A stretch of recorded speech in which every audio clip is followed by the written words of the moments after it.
Every morning, we all look in the mirror to get ready to go to work, to go anywhere. The first thing you see is your reflection. If you don't like what you see in the morning, you lost the war already. It's not about even liking what you see. It's about looking in the mirror and you may start, man, I feel different. That reflection is not everything. It's a feeling you're supposed to get in life. Once you leave your house, the war begins. In your house, you have some control.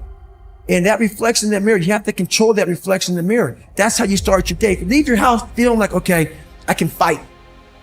I've established the mentality to fight. When I was younger, I had this image in my mind of what does a man look like to me? And I got all these people who are badasses, characters. And in my mind, I became that. And that's what kept me going a lot, was I had this pipe dream of becoming a little bit of this and a little bit of that. Because when you have no parents raising you and you have no role models growing up, it's not daydreaming. You start to create a reality that, maybe I can be that. And after becoming this guy, that is the biggest thing I can ever do in my life, is I became that guy. That I once looked at all these guys, now look at myself like, God, who the can do that? I can. But what it takes is a discipline that no one can ever even, they don't understand it. They don't understand, but everybody has the ability to do it, but they just don't want to. They want to keep asking questions and keep going to seminars. And the greatness is right in you. And that's why, once again, I'll say this a million times here, I do not feel sorry for you. I will not sugarcoat what I'm going to say to you, because all of you know what I'm saying is the truth. Everybody knows it's the truth. This is what it looks like. And you know it too. You know it too. This is what, if you ain't got nothing, I hate to tell you, what it looks like is ugly. It's not a documentary. It's not an HBO special. You ain't gonna watch it, but hey man, you guys gotta watch this. No, it's like, oh God, this looks like a train wreck. It's like a nightmare. This looks like this guy got, no. That's what it looks like. Hard work looks horrible.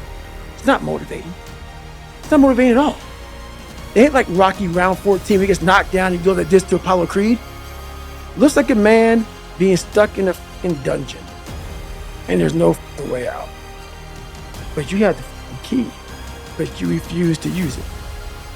And that's nothing motivating about that. Every day I wake up, I don't just run a mile, 2 miles. It's the one thing I hate the most to do, and I do it like I love it. 250, 60, 70, 300-mile runs at one time, no sleep. And every step, when I get to the, think about this, I get to the fucking start line, cussing at Jennifer. Why the fuck am I here? I hate this shit. After 70 some hours of running, every fucking question I ever had is answered. Every question I had is answered. I cap success. People go, what do you mean you cap success? For me to be who I am.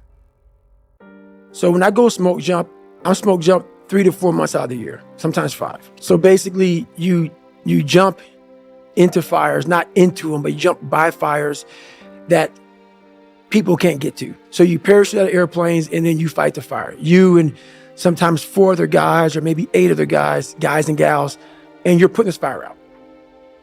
So I lose millions of dollars every summer to do this. It blows people's minds. Why the hell are you doing this? I'm being sick, knees are jacked up, hitting the ground, hurting, whatever. Talking to normal people, they'll never get it, so I don't even explain it to them. But this is why I call cap success. I'm talking financial success. For me to continue having that willpower, the second I just become a speaking monkey and travel around and speaking gigs 12 months out of the year, put camps on, do this, put on lectures, get supplement lines and do this and write more books. I've ruined the exact thing I worked on my entire life. And while I didn't know it until today, but something always told me, this is a very, very, very perishable skill, this willpower that you have, because I do have a willpower that I have never seen in anybody in my life. It is a haunting force that just keeps me going. And I know that that is my strength. If you have that, so that's worth every dime I've ever made in my life, is the fact that I can look a man in the eye finally and have a real conversation without going like this, because I'm lying or I'm a piece of shit. Or I know, you know how a person, and so many people do this shit, they're talking to you on who they want to be. They're lying to you. And they walk away. I've done it so many times. You walk away like, God, man, why can't I just tell him the truth? Why the hell can I just tell him the truth? You know how good it feels for me now to look at you in your eye and every man I see. Because women won't get this. Women will not get this.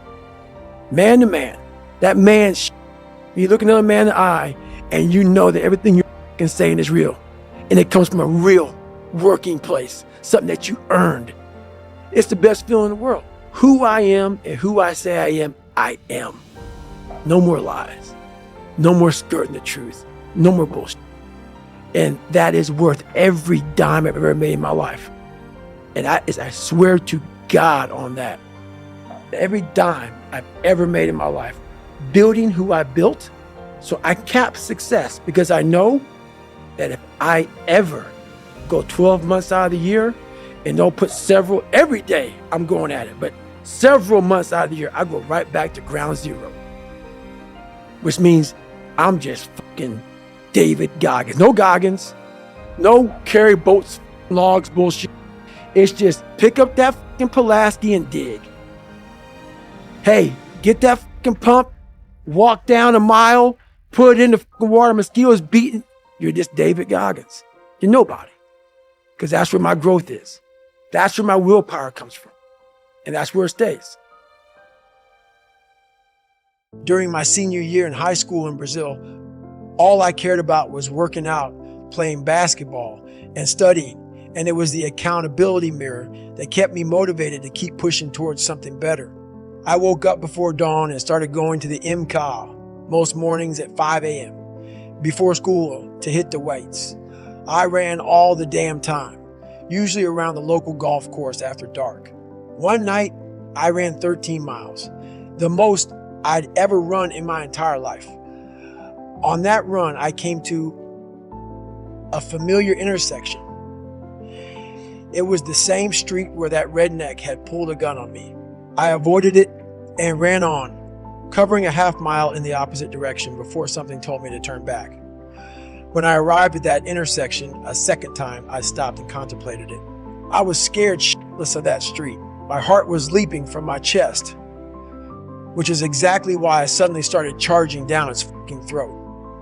Within seconds, 2 snarling dogs got loose and chased me as the woods leaned in on both sides. It was all I could do to stay a step ahead of the beasts.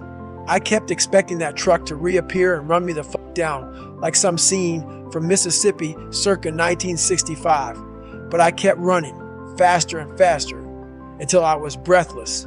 Eventually, the hounds of hell gave up and loped off, and it was just me, the rhythm and steam of my breath, and that deep country quiet.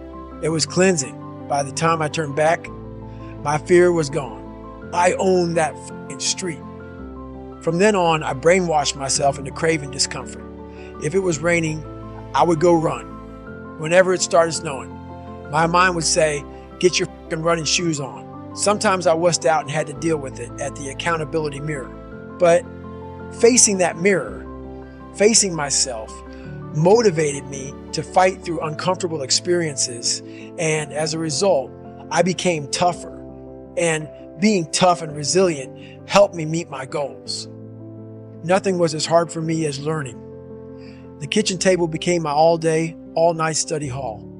After I'd failed the ASVAB a second time, my mother realized that I was serious about the Air Force. So she found me a tutor who helped me figure out a system I could use to learn. That system was memorization. I couldn't learn just by scratching a few notes and memorizing those. I had to read a textbook and write each page down in my notebook, then do it again a second and third time. That's how knowledge stuck to the mirror of my mind. Not through learning, but through transcription, memorization, and recall. I did that for English. I did that for history. I wrote out and memorized formulas for algebra. If my tutor took an hour to teach me a lesson, I had to go back over my notes from that session for 6 hours to lock it in. My personal study hall schedule and goals became Post-it notes on my accountability mirror. And guess what happened? I developed an obsession for learning. Over 6 months, I went from having a 4th grade reading level to that of a senior in high school. My vocabulary mushroomed. I wrote out thousands of flashcards and went over them for hours, days, and weeks. I did the same for mathematical formulas. Part of it was survival instinct. I damn sure wasn't going to get into college based on academics, and though I was a starter on the varsity basketball team my senior year, no college scouts knew my name. All I knew was that I had to get the fuck out of Brazil, Indiana, that the military was my best chance, and to get there, I had to pass the ASVAB. On my 3rd try, I met the minimum standard for the Air Force. Living with purpose changed everything for me, at least in the short term. During my senior year in high school, studying and working out gave my mind so much energy that hate flaked from my soul like used up snakeskin. The resentment I held toward the racists in Brazil, the emotion that had dominated me and was burning me up inside dissipated because I'd finally considered the fucking source. I looked at the people who were making me feel uncomfortable and realized how uncomfortable they were in their own skin. To make fun of or try to intimidate someone they didn't even know based on race alone was a clear indication that something was very wrong with them. Not me. But when you have no confidence, it becomes easy to value other people's opinions. And I was valuing everyone's opinion without considering the minds that generated them. That sounds silly, but it's an easy trap to fall into, especially when you are insecure on top of being the only. As soon as I made that connection, being upset with them was not worth my time. Because if I was going to kick their ass in life, and I had way too much shit to do. Each insult or dismissive gesture became more fuel for the engine revving inside me. By the time I graduated, I knew that the confidence I'd managed to develop didn't come from a perfect family or God-given talent.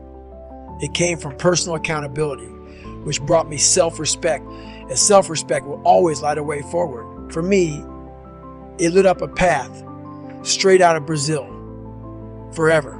But I didn't get away clean.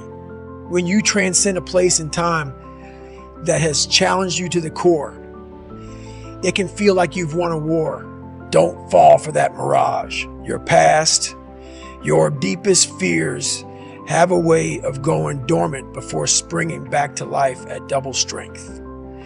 You must remain vigilant.